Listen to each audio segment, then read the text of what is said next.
Religion and Popular Culture podcast, where we talk about religion, popular culture, and everything in between. I am Vivian Asimos, your host, and I am here with my co-host, with the absolute mo-host, Alan Thomas. How are you, Alan? Oh, I'm very well, Vivian. I am now in my season 3 form. Ooh. Yeah, which isn't even my final form. Let's hope not.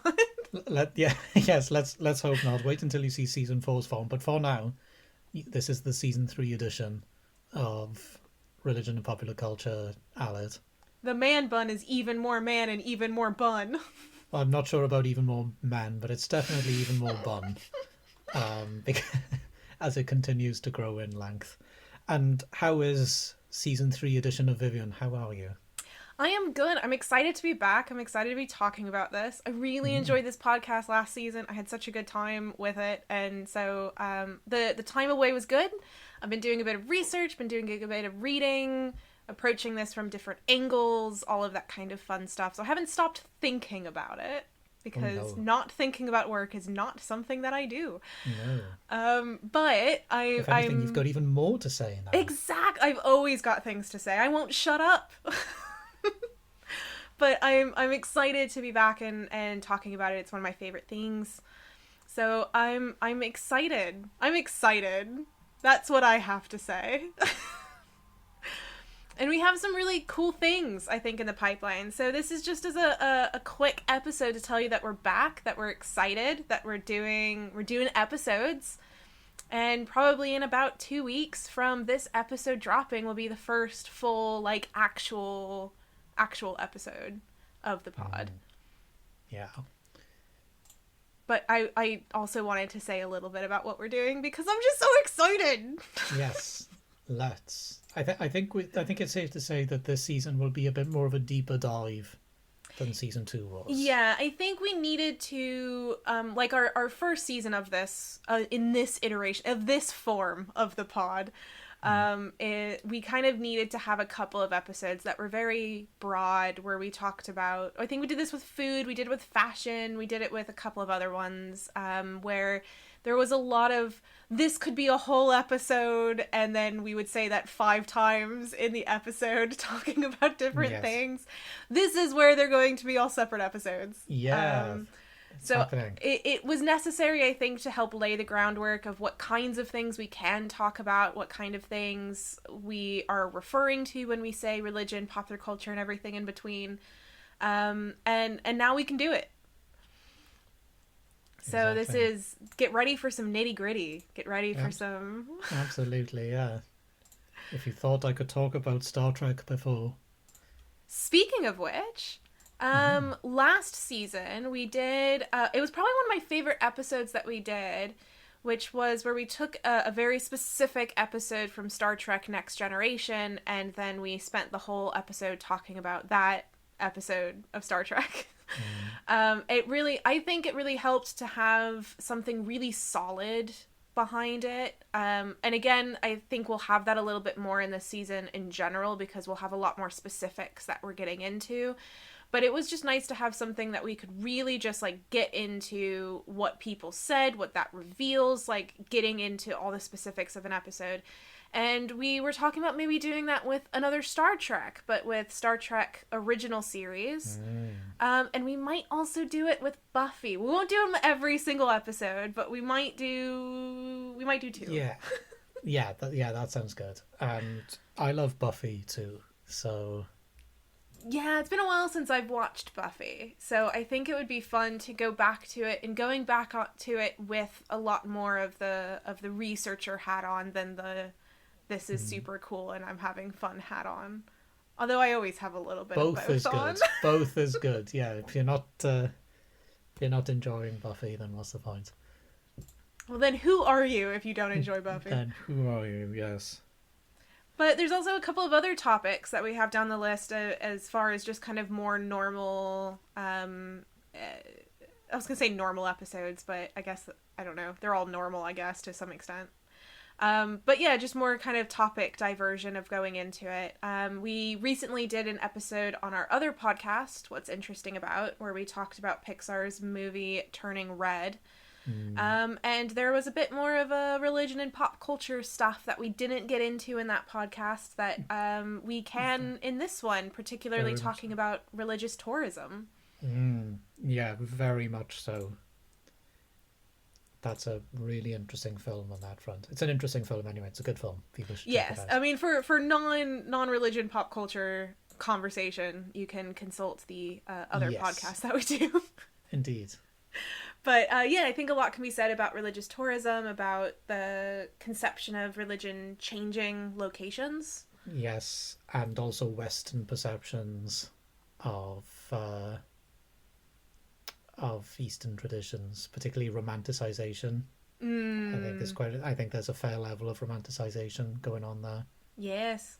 And as well. speaking of exoticizing Exoticizing, very good the word. East. Oh, that was hard to say in my mouth.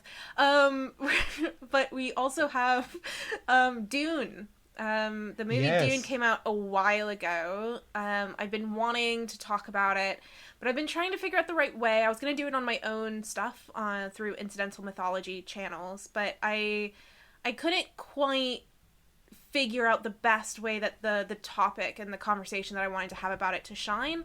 And I think it's really a good pod episode type of conversation. So it is more of a conversation rather than me just kind of spouting things at people. But there's a lot of conversation about Islam, and particularly Islamophobia as it pertains to Dune. And there's two layers of this. Is you have a book that came out in the 50s, 60s, and then you have a movie that came out in, the 2020s. So there's a lot of time between those two things. But what's interesting is where they divert from each other and how their views of Islam are different from each other, and not maybe in the way that you would expect. But we'll have a bit of conversation about that, of course. Yes, absolutely. I'm yet to see that film, but I will try to catch it before we talk about it. Yes, I will share with you any logins that I have to help you with that. Yeah, I was planning on going to see it, but I ended up going to see Last Night in Soho instead, which is also an excellent film that I recommend to everyone. Fair. But maybe not quite as relevant to our interests here at Religion and Popular Culture. Although I'm sure we could find a way. Yeah, I was going to say, I'm sure we could find a way. We can always find something. We can, yes. Leave it with me for long enough and I'll make Squeeze up something from it. I'm very good at making up things that make something relevant to my tastes. Well, are you truly an academic if you don't manage to twist your topic to be somehow involved with the theme that's being asked for? Well, yeah. But yeah, we're more in tuned to my tastes will be Love is Blind, which is yes. It's a reality television show on Netflix. So Alid has not seen it. No, but I'm going to watch this episode that you are particularly interested in. Yes, I was gonna kind of give you I'm gonna be giving Alid a little bit of a watch list of particular times and episodes so that way you don't have to watch the whole thing. But that way you get the whole story. You get the whole story of one of the couples who broke up because of religion. And it's a really interesting conversation, particularly about secularization, because one of the members of this relationship were non-religious. Probably a little bit more atheistic than non-religious, but that's also part of the conversation that we can have. And they were surprised at religion being meaningful to someone. And I think that itself is a really interesting conversation to have about contemporary ideas of the place of religion. And to see that play out in reality TV as well. Yes. I mean, reality TV is always fascinating. So Yes, I've learned this from you. Yeah, so you'll be able to get first-hand knowledge of it. So I'm looking forward to having you being able to talk about reality TV from a much more Gosh, I'm going to have to watch so many questionable things. I'm excited. No, it'll be fun. It'll be fun for sure. But yeah, this is the moment where we get to bring our own individual niche interests in and throw them at each other. Yes. Which is always to see how the other reacts to our extremely niche interests. Not that reality TV is niche, but religion in reality TV is definitely a niche interest. Yeah, I admit that I think I think my way of viewing reality TV might not be as shared. As shared, no. But that's why people tune into this podcast. Yeah, so you too can start loving reality television. Or at the very least find it interesting. That's what I hope for. Absolutely. And I think there's one other topic that I kind of just want to touch on. We've got other ones in the works than just these, but I think these are the ones that I'm most kind of excited about, that we're most kind of digging into already in our conversation. And it's about fake news and religion.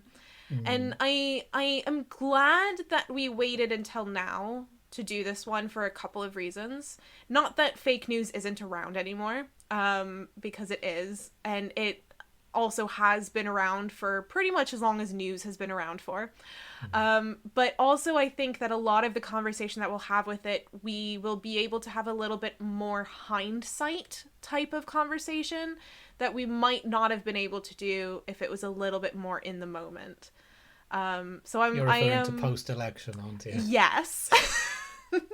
So I am a bit glad that we have a little bit of distance, as much distance as we can from this, but I think there's also a lot that is a lot more post-election that has to do with it, particularly around COVID, and conversations around that. And vaccines and so forth. Yes, absolutely. and the conversation about religion and how religion plays into not only the talking about fake news, talking about who certain news is specific to and directed at, but also how some people use religion almost as an excuse to follow certain guidelines of fake news. Yes, yeah, absolutely. And I've been really interested over the past few months. A colleague and I have been working on a project about cult rhetoric and the use of normative cultic language in terms of political discourses like COVID, vaccines, Trump, and even the so-called cult of woke as well. There's a really interesting use of quasi-religious language in dismissing political narratives at the moment, where I of course argue that this discourse never went away. I do apologise, everyone. You can hear my cat who has joined us. He has a lot to say on these things, as you can see. Or hear, rather. Yes, that's enough. That's enough. Goodbye. What was I saying, Vivian? Oh, yes. But there's a particularly interesting use of the word cult at the moment to dismiss political opponents and to portray supporters of particular parties or people who are vaccinated and so forth as essentially being brainwashed or being robbed of agency because they align themselves to a particular political way of thinking or to, medical science. For the record, we're a very pro-vaccine podcast. Yes, we are. Go get your jabs. Go get your jabs, folks. But there's a really interesting use of normative cultic language at the moment that I think could be fun to dive into on the topic of fake news as well. Yeah. So I'm looking forward to all of these, as well as some of the other ones that we haven't mentioned that are on our list. And I hope that this little quick touch-in with you guys. What word am I trying to think of? Check-in. Check-in. Checking in. That's it. Yeah. I will be up in talking shape soon. But yeah, I hope that this kind of quick check-in also got you guys really interested. And we're going to also try to do a bit more of having some scholars who are a little bit more knowledgeable about certain fields than we are to come on as well. So that way it's not just us. And while we are both skilled at research and able to talk a lot at length about certain topics, you're always going to get more information and more value from talking to someone who is an expert. So we're going to try to get a couple more of those on there as well, because It's not just us who are experts in this. No, not at all.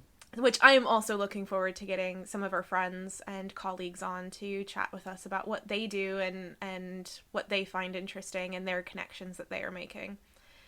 And one of the great things that you can do now is you can get in touch with the show directly. And there was always ways to do it, but it might have seemed a bit weird because it was through the website that's hosting the podcasts rather than to the pod directly.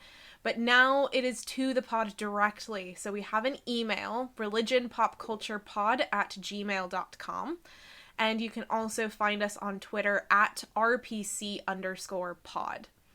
So you can go to those places. Tell us what you are most excited by. Tell us about topics that you really want us to go back to that maybe we touched on before. Tell us what you want to hear. Particular scholars that you would like to hear Yes. appearing on the show. That would be really great as well, and we'll try our best to get them on.